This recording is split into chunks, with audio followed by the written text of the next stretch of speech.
যে বয়সে স্কুল ছুটির পর সহপাঠীদের সঙ্গে খেলাধুলায় মেতে থাকার কথা, সেই বয়সে ছোট্ট কাঁধে সংসারের বোঝা। অন্য শিশুরা যখন টিফিনের সময় স্কুলের আঙিনায় দুরন্তপনা আর খেলাধুলায় ব্যস্ত, ঠিক তখন দূর থেকে দেখা ছাড়া আর কিছুই টানে না ৮ বছরের শিশু মাহিমকে। এবং সেই সময় স্কুলের আঙিনায় সহপাঠী সহ অন্যান্যদের মাঝে বাদাম বিক্রি করে সে। স্কুল ছুটির পরে বাদামের প্যাকেট নিয়ে বেরিয়ে যায় বাজারের পথে।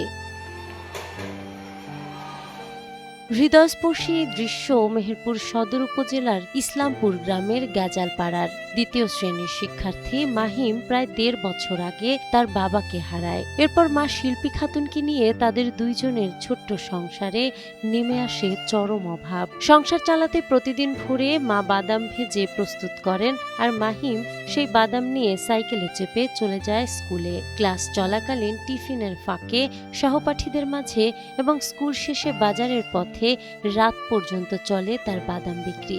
এমনকি বৈরী আবহাওয়ায় বৃষ্টিতে ভিজে জ্বরে পড়লেও থামেনি তার এই লড়াই।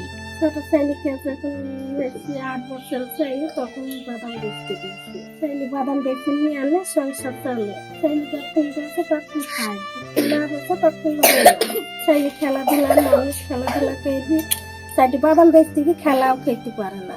ছোট্ট মাহিমের সংগ্রামী জীবন এলাকার মানুষের হৃদয় ছুঁয়েছে। মাহিমের পাশে দাঁড়াতে সমাজের বিত্তবান ও মানবিক মানুষদের প্রতি আহ্বান জানিয়েছেন তারা। বিদ্যালয় থেকেও মাহিমের জন্য সব ধরনের সুযোগ সুবিধা দেওয়া হচ্ছে বলে জানান প্রধান শিক্ষক। এরাও অসহায় মানুষ মতো, এদের কিছু নেই, জমি জায়গা কিছু নেই। সে ছোট্ট একটা বাচ্চা আপনার এই বাজারে বাদাম বিক্রি করে এবং স্কুলেও যায়। এই ছোট বয়সে পরিবারের হাল ধরা একটা ছেলের পক্ষে কতটা কষ্টদায়ক। লেখাপড়ায় ছেলেটা বেশ ভালো, লেখাপড়ার পাশাপাশি এত ছোট বয়সে যে তাকে পরিবারের দায়িত্ব নিতে হবে সেটা আমরাও কেউ কল্পনা করিনি।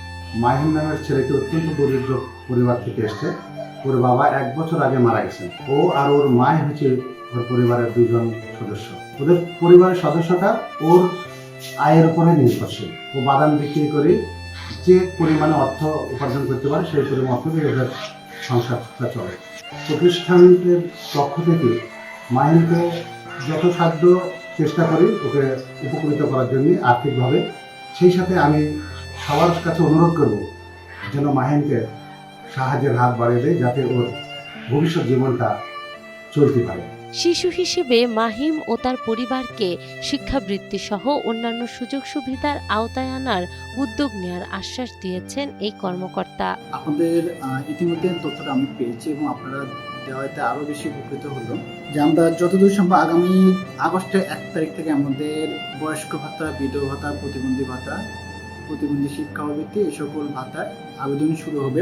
আবেদন প্রেক্ষিতে আমরা ওনাকে চেষ্টা করবো ভাতার আওতায় নিয়ে আসার।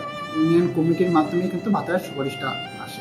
আমি এখান থেকে আমাদের ইউনিয়ন কমিটির যিনি সভাপতি আছেন ওনাকে বলে দেবো যাতে এই ব্যক্তির নামটা সুপারিশের তালিকায় থাকে।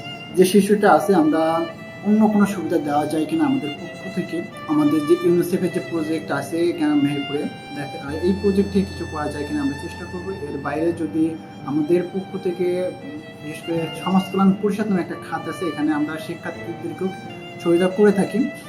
আমি চাইবো বদ্ধ আশার প্রেক্ষিতে আমি শিশুটাকে এখান থেকে তার পড়ালেখার জন্য সহযোগিতা করি। জীবনের কঠিন বাস্তবতা ছোট্ট মাহিমের শৈশব কেড়ে নিয়েছে, তবু সে স্কুল ছাড়েনি, স্বপ্ন দেখাও ছাড়েনি। এক হাতে বই খাতা, অন্য হাতে বাদামের প্যাকেট, এই দুইয়ের মাঝেই চলছে তার জীবন যুদ্ধ।